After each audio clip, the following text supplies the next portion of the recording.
मैं शिकागो में एक पिज्जा जॉइंट में काम करता हूँ और दुर्भाग्यवश मेरे पास पिज्जा डिलीवरी की पूरी जिम्मेदारी है, जो आमतौर पर वीकेंड पर और रात में होती है। मैंने अपनी बॉस से दिन की शिफ्ट के लिए कहा है, लेकिन वह मेरी अनुरोधों को नज़रअंदाज करती दिखती हैं और मुझे वे शिफ्ट्स देते हैं जो मुझे सबसे ज़्यादा नहीं चाहिए होती है। मुझे पता है कि पिज्जा डिलीवरी वाला होना थोड़ी खतरनाक नौकरी है, लेकिन मैंने कभी नहीं सोचा था कि कुछ ऐसा हो सकता है जैसा मेरे साथ कुछ महीने पहले हुआ। उन ग्राहकों में से एक है जो हमेशा फ़ोन पर कॉल करता है और बहुत अजीब व्यवहार करता है। कभी कभी वो बस फ़ोन काट देता है, कभी कभी वो सामान्य रूप से पिज्जा का ऑर्डर करता है, लेकिन साथ ही अजीबोगरीब आवाज़ें भी निकालता है और फिर फ़ोन काट देता है। हम हमेशा सोचते थे कि ये आदमी बस एक बेवकूफ़ है जो मजाक कर रहा है। वो बहुत अजीब टिप्पणियाँ भी करता था, जैसे कि मैं एक बड़ा पिज्जा ऑर्डर करना चाहता हूँ जिसमें पाइनएप्पल, मस्टर्ड और आपकी त्वचा हो। मैं उस घटना को कभी नहीं भूलूंगा। अब हम आमतौर पर उसका फ़ोन काट देते हैं और हमें हमेशा पता चलता है कि वही कॉल कर रहा है, क्योंकि उसका नंबर हमारे सिस्टम में सेव है। तो कुछ महीने पहले उसने फिर से कॉल किया और सामान्य तरीके से पिज्जा ऑर्डर किया। कोई बकवास नहीं, कोई अजीबोगरीब टिप्पणी या आवाज़ नहीं, और उसने अपना पता भी दिया।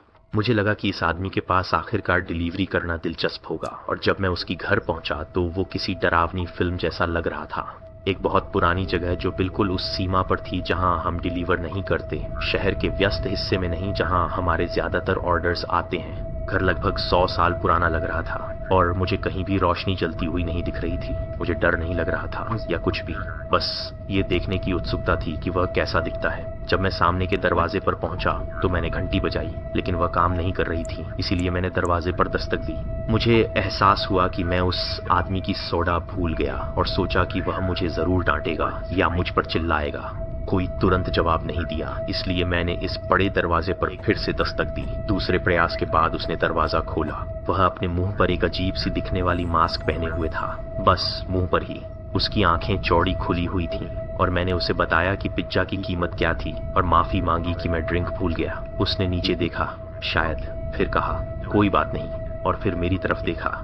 मैं वहां लगभग 5 सेकंड तक चुपचाप खड़ा उसे देख रहा था। जब मैं उसकी बकवास से ऊब गया और उसे फिर से राशि बताई, उसने कहा ठीक है, और फिर मुझसे पूछा क्या कभी किसी ने मुझ पर हमला किया है। मैंने उसे बताया कि नहीं, और अगर कोई करेगा तो उन्हें पछताना पड़ेगा।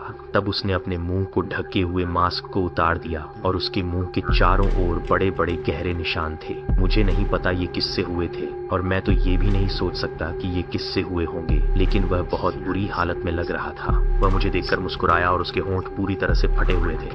मैंने देखा कि वह मुझे पैसे देने वाला नहीं था, तो मैंने उससे कहा मैं जा रहा हूँ।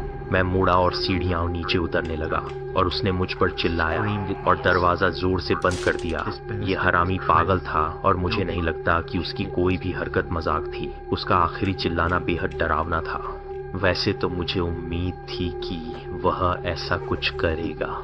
तब से उसने कई बार कॉल किया है और अब हम उसे हमेशा यह बता देते हैं कि वह हमारी नो डिलीवरी सूची में है। वह अक्सर चिल्लाता है और फोन पर जो भी होता है उसे गाली देता है और फोन काट देता है।